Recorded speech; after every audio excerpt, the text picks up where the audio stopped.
So hello everybody. Sorry we had to stop the last video. I would welcome you to the last part of today's online plenary session. In offline conferences, normally after the meal is the least attractive slot for interventions. But in this digital format, I think everyone had just a light snack and is back on board, refreshed and fully focused. It's worth it because we're going to have a short and concentrated exchange with 5 young participants, which I'm particularly looking forward to. And let's welcome to our virtual stage of our roundtable the 5 participants. I would present you in alphabetical order. Juan Carlos Barrientos is from Honduras, specialized in international law at the Central American Technological University with a master in World Heritage Studies from BTU. And he made a postgraduate course on international nature conservation at the International Academy of Nature Conservation. He worked with the International Cultural Youth Exchange Program in Honduras, Germany, and Austria. And you are currently part of European Heritage Volunteer staff as coordinator and educational volunteering programs in Weimar in Germany. Elisabeth Korinth, welcome, is the Vice President of Blue Shield Germany and curator of the Interactive Heritage Map of Syria, a virtual community project affiliated to the Museum for Islamic Art and the Syrian Heritage Archive in Berlin. And the focus on the development of participatory approaches and digital tools for the documentation of a tangible heritage under threat. And Elisabeth studied Near and Middle Eastern studies with a focus on Assyriology and Arabic studies and holds a master degree in World Heritage Studies as well. Isabelle Rupp is a dual degrees master student at World Heritage Studies at BTU Cottbus. So we have quite some of them here, very good. She's originally Austrian-American, but grew up abroad in various countries, and she holds an undergraduate degree in anthropology and classics. She's currently working on her master thesis dealing with the museum exhibitionary practices and decolonization. And we have Giulia Tomasi. She completed an MA in Arts and Cultural Management at the University of Melbourne, and having worked in collection and exhibition management within international organizations, she held the position of gallery manager in Berlin. Currently, you hold a position as manager within the arts and creative industry, and you are Secretary General of the Youth Association for UNESCO based in Italy, the biggest volunteering association for UNESCO worldwide, recognized by UNESCO Paris and the Italian National Commission for UNESCO as a best practice. And last but not least, but it's the alphabet, you have heard that more often, I imagine, with your name, Klaus Zehbe, is a graduate as well of the World Heritage Studies program at Brandenburg University, Cottbus. He completed a doctorate on education processes in traditional Japanese theater at Dortmund University, where he's currently postdoc researcher. Since December 2020, he's member of the board of the International Association of World Heritage Professionals. His interests include intangible cultural heritage, educational inequalities, theories and processes of transformative education, as well as global citizenship education. So let me first of all welcome you very warmly and say that after the conversations we had in preparing this meeting, I was very much impressed by your commitment, by the things you are doing, your ideas and your energy. And we have a very strict time limit here, so we will not be able really to go deeply into this. It would be very nice to have some hours to talk to each of you. So let me straight come to the point and start with a simple question as a warm-up, which I would ask you to answer shortly and from your personal point of view. We are approaching the 50th anniversary of the adoption of the World Heritage Convention. What is for you personally the most meaningful success of the World Heritage? And in what respect do you feel a bit of frustration and criticism? Maybe we go in the same alphabetical order. So Juan, what would be your, let's say, short answer to this personal question? Thank you for the opportunity. And well, as it has been already mentioned earlier, I think the convention in itself was one of the most important landmarks in the history of humanity, as it managed to bring together most nations to coincide in the idea that cultural heritage and natural heritage does not belong to a single state or nation, but that is the shared heritage of humankind. I think this novel notion, which inspired and remains the essence of the convention, effectively erases the political borders between humans. It creates a sense of a global community where the Mayan pyramids in Honduras are also the heritage of people in Nepal and belong to me as a Honduran as much as they belong to a person in Nepal. Or how the Great Coral Reef Barrier in Australia is also my coral reef, not just a natural resource belonging to the Australians, but for all of us. It's a wonderful idea. However, well, the convention was designed to stand on the pillars of education, conservation, and tourism. But tourism has become one of the main motivators nowadays. And sadly, education is not playing the important role it should play. There is a competition to inscribe the sites, and most of the efforts are put into this inscription. But once the inscription is achieved, then instead of considering this as the beginning of the work, it is often where it ends. So I think education should be the natural follow-up to the process. Thank you very much, Juan. Carlos, Elisabeth, how could you follow up to this statement? Yes, thank you. It's a pleasure to participate. I think there are a lot of achievements that are worth celebrating that were said already, like building an international community around heritage protection, having a shared principle, a set of principles and shared values, and having over 1,000 World Heritage sites that are protected. But I think what is maybe more of a subtle achievement for me as a heritage professional is that the convention itself has fostered a global discourse on heritage and has also enabled us to build a network of heritage professionals for exchange. And I think this is something that we are all part of, and that is something very valuable and very precious to keep. But yeah, as at the same time, we can identify a range of failures in with the convention, such as the politicized decision-making machinery, an unbalanced World Heritage List, as well as the lack of sufficient funding that was mentioned before. And I think we should not forget that the convention itself was originally based on a very technocratic conservation agenda that promotes heritage as something very static, as material. And in the past decades, there have been numerous attempts to harmonize this. The concept of heritage has also changed. But as the core of the convention text itself remains material oriented, I think this still causes some problems that can eventually also harm heritage and community. Thank you. Yeah, thank you very much, Elisabeth. Isabelle, but you are currently still a student at BTU and writing your master thesis. What is your take on this question? Yeah, I also want to say thanks for the opportunity to be here. I'm learning a lot through this experience.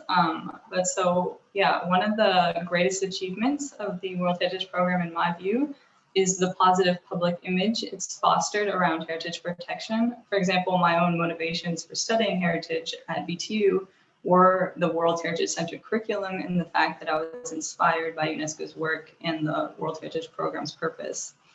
Of course, I acknowledge that this is not necessarily a universal view of the World Heritage Program, but I think the widespread public perception of its work as admirable is an important contributor to its ongoing success and acceptance. But I think this achievement also contributes to reinforcing what I would consider to be one of the program's most glaring weaknesses.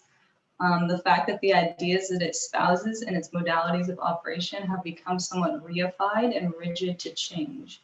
So the way it defines heritage and the means through which the convention is implemented are not inherent features of how heritage around the world should be dealt with, but they're treated as such and seem to have become naturalized and institutionalized to the point that dynamic reform or change are less discernible than they could and probably should be. Thank you. Yeah, thank you very much. Giulia, yes, part of a movement, I was about to say, the Youth Association for UNESCO. How do you judge achievements and failures of the convention? Well, I agree with what has been said before. The convention itself is it's fantastic. It's the sense of creating a concept of world community that should and has to take care of cultural and natural heritage of outstanding universal value. It really gives a sense of belonging by overcoming cultural, ethnic, and geographic boundaries. In my opinion, it does, however, exclude young generations in the sense that young generations seems to be excluded from the active processes of management, preservation, conservation of, for example, heritage sites. In Italy, the complex national and local governments structure behind heritage management tends to exclude young people. Young and future generations appear to be the ending point. We protect heritage for the world and for the future generations, but young people are not perceived as main actors of the contemporary processes of cultural and heritage site management. And this is a clear dispersion of human resources and human capital that could be better channeled. Thank you very much, Giulia. Klaus Christian, you are focusing on the education. So what would you be your perspective? I agree with very much what has been said before. And I think also one of the biggest achievements of the convention is offering a political arena across nations, which allows to mediate conflicts on a global scale. So having said that, also the convention adapted to current challenges, which is also a major achievement. So it is still with us after 50 years and has not been taken away. However, it also carries the legacy of being conceived very much in the global north. And maybe one of the biggest shortfalls is still a very Eurocentric division of nature and culture, and also its failure to give voice to indigenous communities and their ways of looking at the world. And as the convention has been with us for 50 years, the institutions dealing with it have developed their own lives. And I think this process also contributes to, which has been said before, to its kind of like own political jockeying and power games within the institutions, which sites might be inscribed and which are not, and what kind of trade-offs are being made between these. However, this is one major threat. And I think in terms of youth involvement, I think we have to consider that the young generation has its own right to devise its own future. However, it rarely has an idea what can be the future. And therefore, I think heritage is a very important element to show the young generation what might be possible to achieve, because there is no actual true measure of saying where humanity goes to. And therefore, it is a very important like touchstone how to define itself in relation to the future, where it will go, and where the older generation stands. Yeah, thank you very much. At the point, let me remind the audience that you can submit questions or remarks in the chat. We will see how many time there will be to take them up. And I would like now to come to the question of youth involvement, because I think this is a very important point. All of you have mentioned it in some way, and maybe we start with Giulia, because you have, I've seen you have adopted the Next Generation You manifesto with the Italian Youth Forum in Parma on March this year. I have seen it, and I think it's a very impressive document. And the question would be, how do you feel involved as a younger heritage expert in cultural policies? And is your generation addressed? Is there an interest to capture the perspective of your generation? And what would be your main request in this regard? Well, as Youth Association for UNESCO, we really believe that education and spreading knowledge of UNESCO values is an essential aspect. So for us, this is the really starting point and plan of action, especially for creating a new active citizenship. This year, we started by most importantly, we have an educational program, which is the most important program we have, which teaches about the importance of global agendas and topics, but also projects a sense of empowerment. So we ask students to create something for their peers and for their community. And most importantly, through this program, like, we aim to make sure that young people discover how their voices can be heard in a multi-stakeholder system, complex systems such as culture and the world heritage. We're nearly 300, over 300 members, and we're organized throughout Italy in regional teams. So we create programs and concepts developed with a main concept, and then developed and declined between all the regions. Through this program, we try to reach as many students as possible, and I really believe firmly that education is so important and the starting point. And yeah, so with this program, we actually go into school and make young people make young people acknowledge that they have the power and potential in contributing to important causes.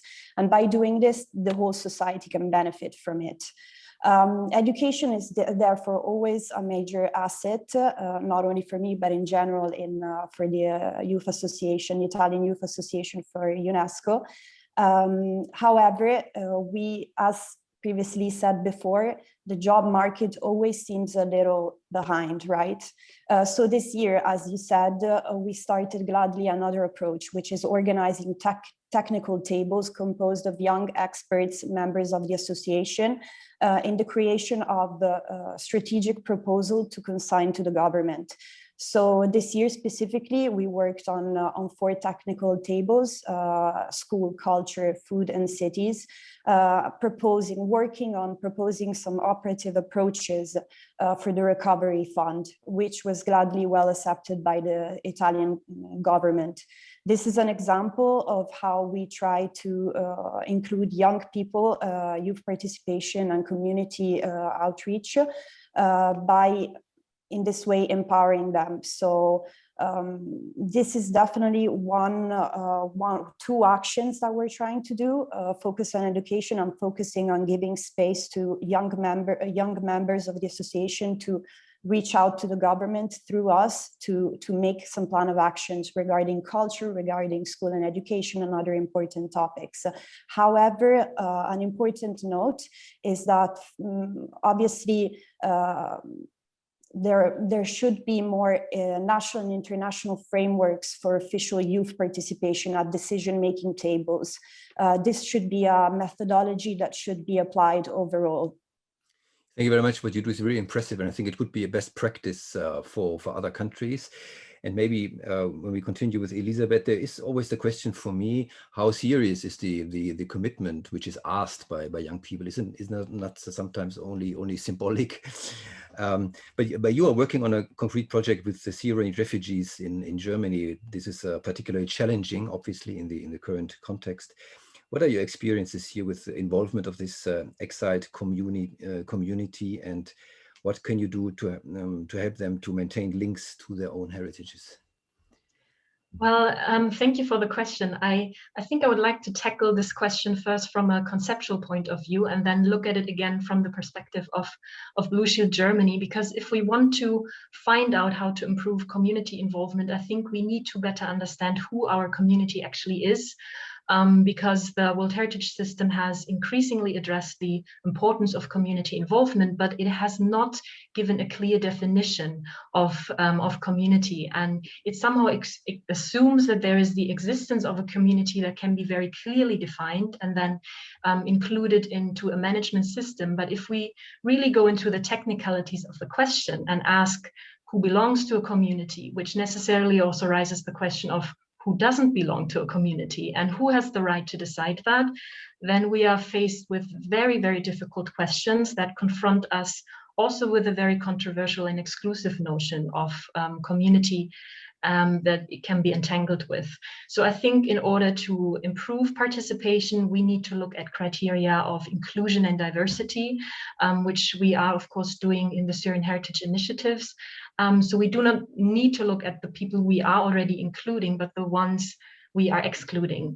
And secondly, I would like to also maybe shortly look at the notion of community as a very fixed and harmonic geographical group, which becomes very problematic and apparent when we look at community involvement at World Heritage Sites in conflict, because conflict is characterized by a division within a community or between communities, and especially long-term armed conflicts are also characterized by movement and by a very dramatic change of population as people are being displaced.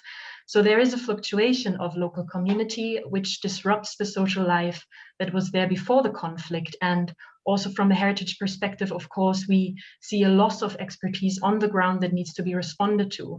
So if we want to improve community involvement again at World Heritage Sites in conflict zones, I think we need to ask ourselves who belongs to the community that is actually not directly at the site.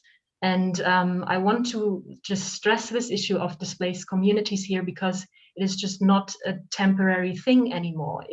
In 2020, UNHCR estimated the number of forcibly displaced people to be 82 million, from which around 40 million are children and young adults. So these people have the right to belong to a community, but they are usually not recognized by participatory programs and community involvement.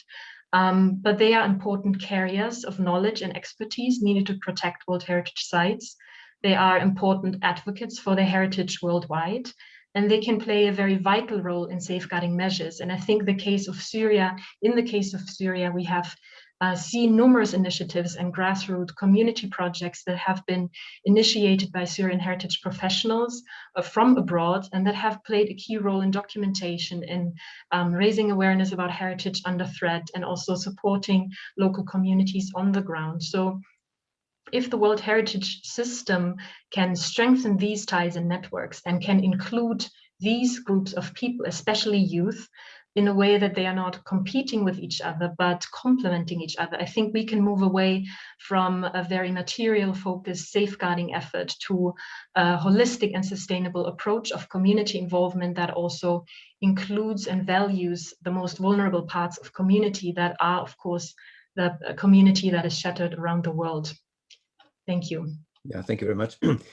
Before coming to the questions, we will make an entire round, a second round with all participants. I would like to come to Klaus. You have studied World Heritage at BTU and now are focusing on educational sciences. Is World Heritage a programmatic or even maybe a political framework for global citizenship education? And what, in your view, has heritage? What role has heritage in our modern concepts of education? Can it play a role in education, in educating global citizens? Actually, it should, because from an educational perspective, you have a double responsibility. So the youth, in one respect, has the responsibility not to fall back behind what has achieved by previous generations. And on the other hand, the older generation has the responsibility to give access to these stores of knowledge. And heritage can play an important part in laying open that store of knowledge and also provide a benchmark for that. And having said that, there's maybe also a third responsibility, which is sometimes framed as a responsibility towards the future, that also future generations beyond current generations have the right to enjoy living on this planet in the same way as the current younger and older generations. And heritage plays a very important part in all these, because it intersects between the younger and the older generation and can also provide valuable insights into the processes which have been and how things might develop. So in that respect, World Heritage is quite crucial to these things in terms of responsibilities, which have been talked about in this conference, also in terms of sustainability, and also in terms of reconciliation between groups, but also reconciliation with the mistakes and errors of the past.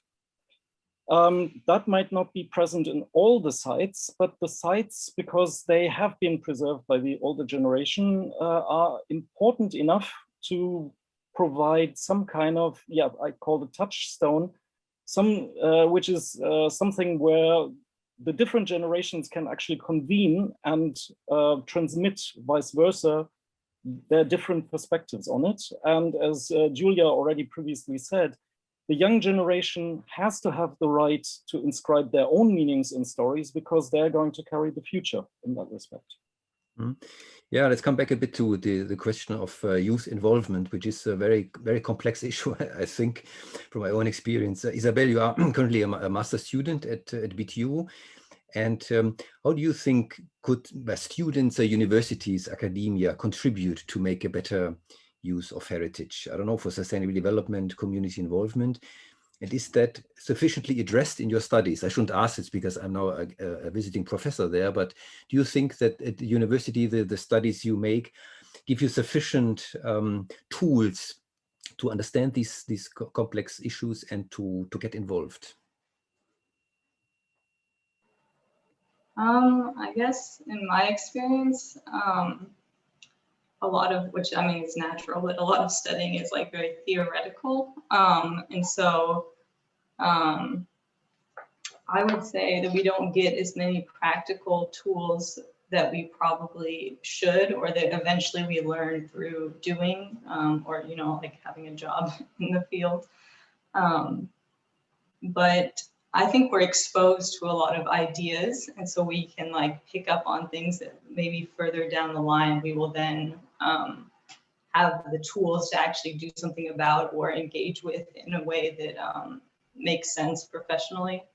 But yeah, I think that's something that could be improved in a lot of these kind of programs where the program itself is quite young, and so there's not that like background of experiences that are just like naturally part of the program. Mm-hmm. Yeah, thank you. Juan Carlos, you do not speak on behalf of World Heritage Volunteers, but you speak as a manager, which is involved in the volunteer projects.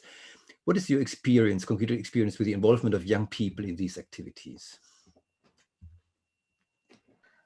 Well, I think that this is a good follow-up question to what Isabelle said, because I think that it's very important the role that organizations like the one where I'm working with providing these opportunities for young heritage professionals to explore the field.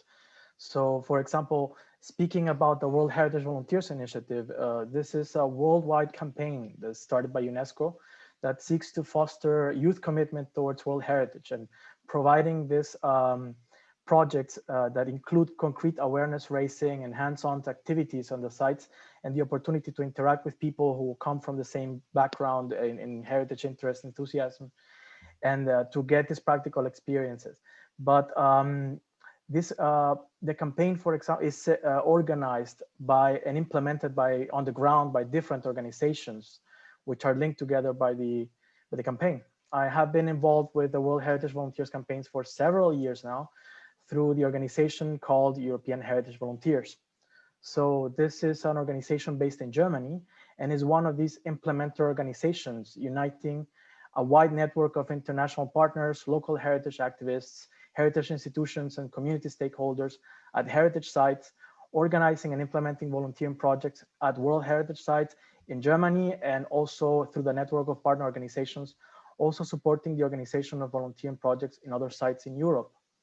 So in my case, I was first a participant, and then I was a group coordinator for projects linked to the World Heritage Volunteers campaign and organized by European Heritage Volunteers. And nowadays I am a concept developer and coordinator for the projects of European Heritage Volunteers. So this kind of programs, as I told you, like the European Heritage Volunteers program, is focused on providing opportunities for hands-on activities and education on heritage to young heritage professionals and heritage enthusiasts through volunteering projects and training courses. So therefore creating this space that is lacking perhaps in the university for having a real hands-on experience in the field. The program develops a well-structured educational experience and also provides an important platform to connect communities and local stakeholders with their own heritage through their collaboration in the implementation of these volunteering projects, both at World Heritage sites as well as in other heritage sites. So these volunteering projects that we create are centered always on different themes and heritage topics, going from climate change impacting heritage sites to reconstruction of elements, interpretation of heritage, learning traditional skills, documentation of heritage, learning about site management as well, conservation works on neglected structures, and so many themes. So therefore, the participants can have a real immersion on the heritage field and also widen their perspectives of heritage by experiencing heritage through a well-organized intercultural and educational experience. So I think, sorry. So just to continue, saying that the program is, I think, an important tool for awareness raising, for exchange of knowledge, and also for learning about what heritage is in the field out there. So I think that by organizing these seminars and training courses, it's contributing to the dissemination of the values of heritage and the World Heritage Convention. I am very proud to be part of this organization, and I think that through the work of these organizations, the ideals that inspire the World Heritage Conventions are put into practice. And to continue to support a wonderful initiative like the World Heritage Volunteers Campaign, and also to support dynamic regional organizations like European Heritage Volunteers, is actually a real practical way to involve young people and communities with World Heritage. I think what you do is really very good example of practical involvement of young people, getting their passion, their interest in the real thing. I would, before entering the questions, maybe a short follow-up to Giulia, because the point that still intrigues me is the political dimension of involvement, which is very ambitious, and you are trying to do it in Italy with the association, where often I have seen in my experience this symbolic rhetoric, let's say, statements that are made, and even at UNESCO, these youth fora, but they don't work. It is not really, one has the impression it is not meant seriously. It's just, let's say, young people are invited to fora, they can, but then one goes to the serious, let's say, to the serious agenda, and sends the young guys home again. What in your view, what needs to be done to get the more serious involvement of young people into as well the policy side of things? Thank you for the question. It's a very complex issue because political territory is always very intricate and very complex to begin with.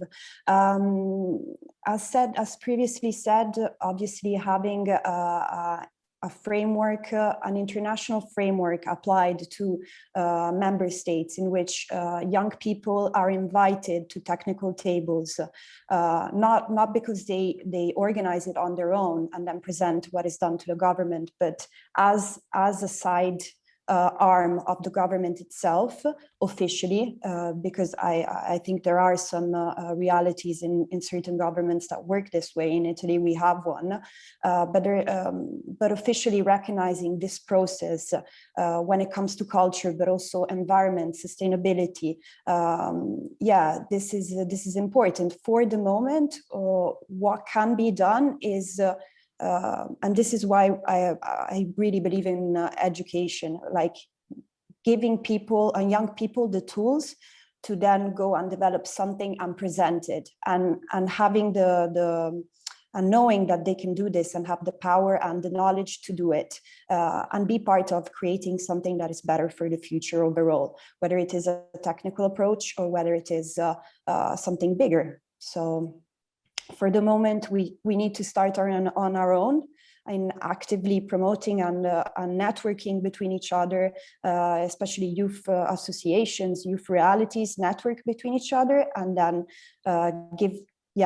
propose something until we will have a bigger space on the stage of decision making. Okay, thank you very much. But you have the perspective. This is important. Now there are a few questions. I take up the first one to Klaus Christian, I think, but the others may comment as well. It's more a comment. There are 4 Eurocentric silos: nature, culture, tangible, intangible. These are not simply in conflict with indigenous communities, there are constructs that do not fit well with most of the global south and non-urban region of global north. So this was a comment. Would you like to comment on the comment? Yeah, I see that as a reaction of the convention towards certain reactions. And unfortunately, it seems that these ways of trying to address this dichotomy between culture and nature, or these non-Western concepts, is again put into a Western organization which operationalizes it.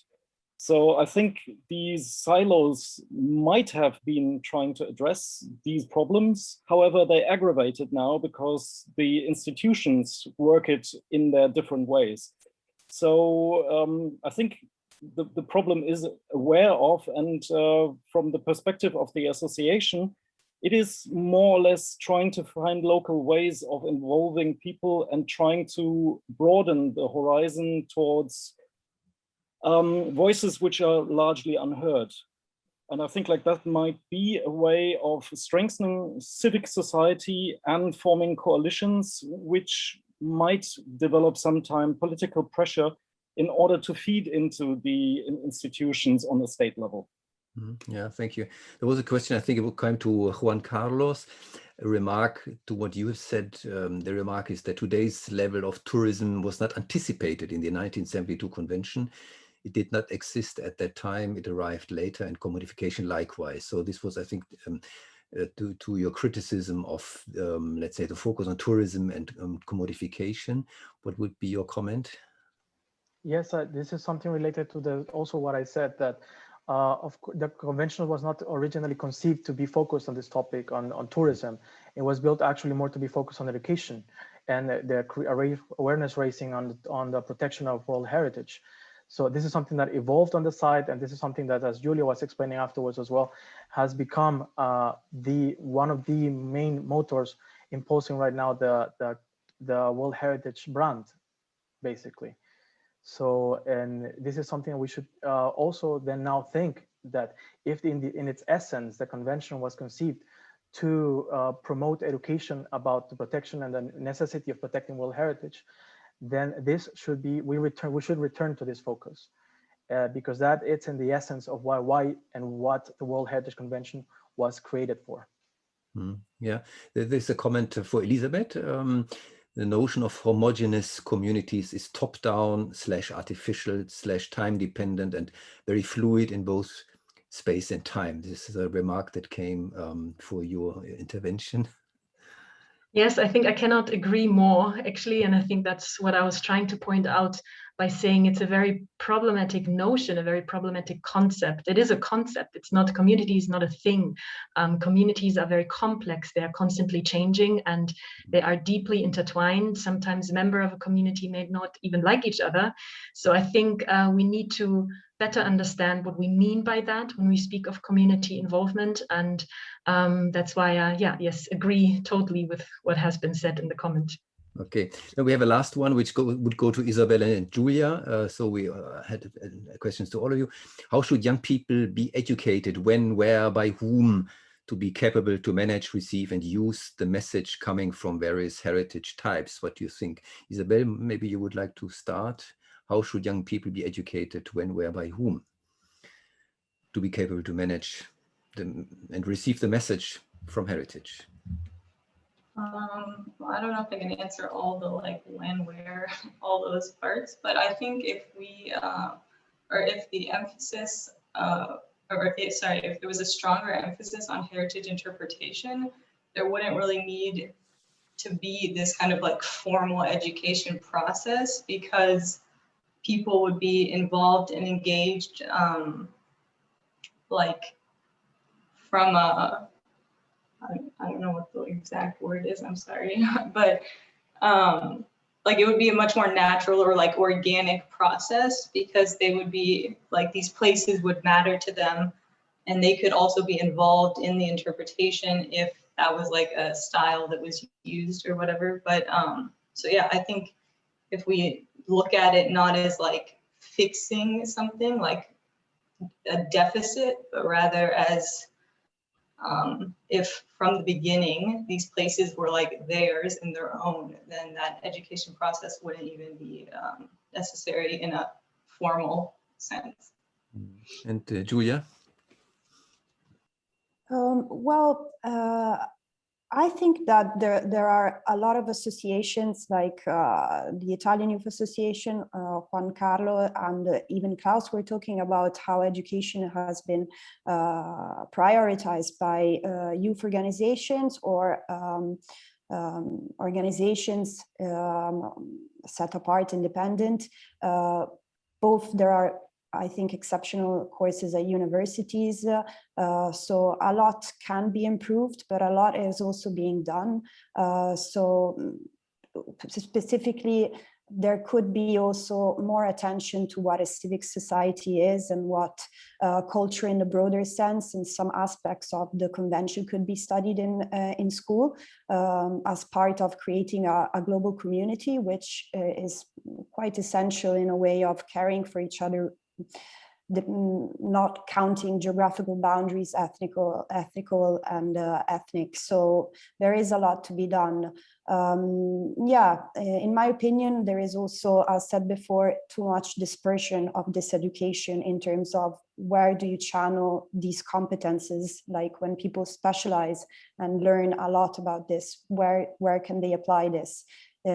This is a bit of a waste of energy. Yeah, thank you.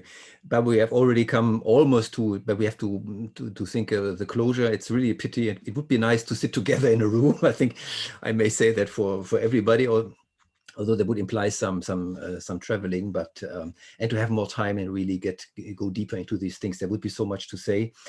But anyhow, I think we shed some light on some of the issues here at least.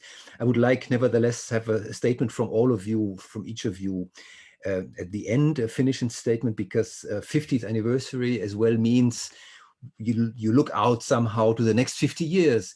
And my question to you would be, again, a personal question, maybe in 30 seconds or so.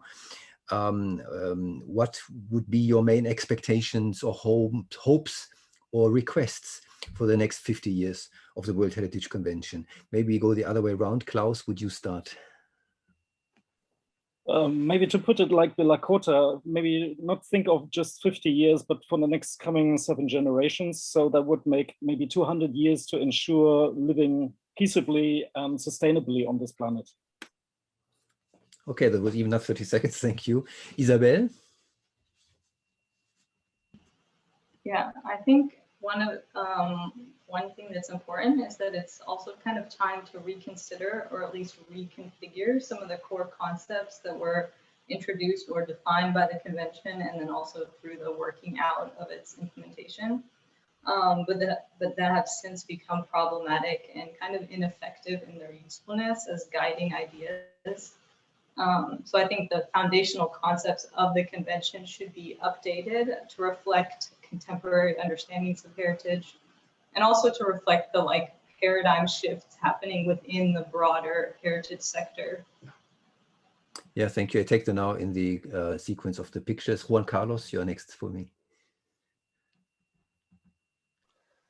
Well, I think that's the message I would like to leave people with is that if there are organizations like European Heritage Volunteers providing and trying to create platforms for youth to get educated and to expand their views on heritage.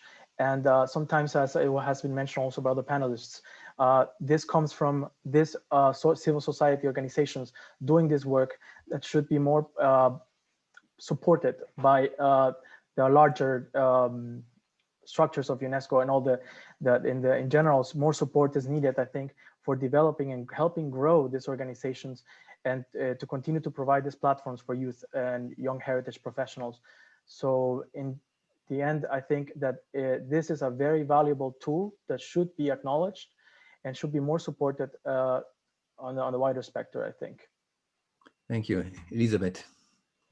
Yes, thank you for everyone for the inspiring thoughts. I think we all agree that there is a lot of opportunity for growth, and I hope we will find a solution for the many challenges that World Heritage is facing today, including climate change and rising conflicts. But as Dr. Ringbeck has pointed it out earlier, the World Heritage Convention gives us a framework, and the system addresses all these issues and challenges, and now it is up to us as heritage professionals to create the political awareness and also to create the awareness amongst the youth about the importance of this very valuable convention. So my hope and request for the next 50 years as a heritage professional would be to maybe bring it to a personal level, is that we learn to how we can be part of the solution, that we learn how to enable communities to be involved, that not only my heritage is protected, but the other people's heritage too, and that we do our very best to transform and shape the institutions we are working in to be sustainable, to be diverse, future-oriented,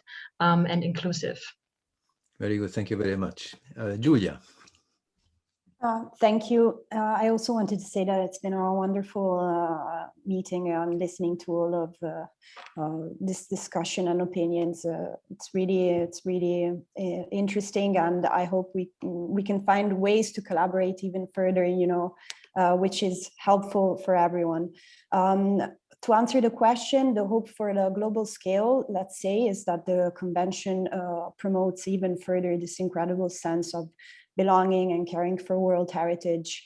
On a more local scale, the hope is that international protocols and methodologies are maybe better enforced by promoting further collaboration, fairness, alignment on the convention and on strategies, therefore trying to shorten the distance that there is between what is internationally conceived as the convention and world heritage, and then what maybe is actually perceived, implemented on a more local scale, without so coming necessarily from the people. Although we have a major role in this, we actively need to want to improve the world in which we live, but also we need help from higher authorities, and UNESCO and the convention can help and promote this further. Thank you very much for this short encounter with you. There are some more questions, but we will take them up and communicate them to the panelists.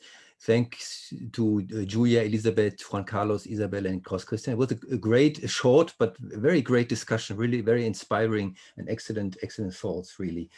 And now I have the task but first of all, I would like to thank you again. Really, it was really great to have that conversation with you.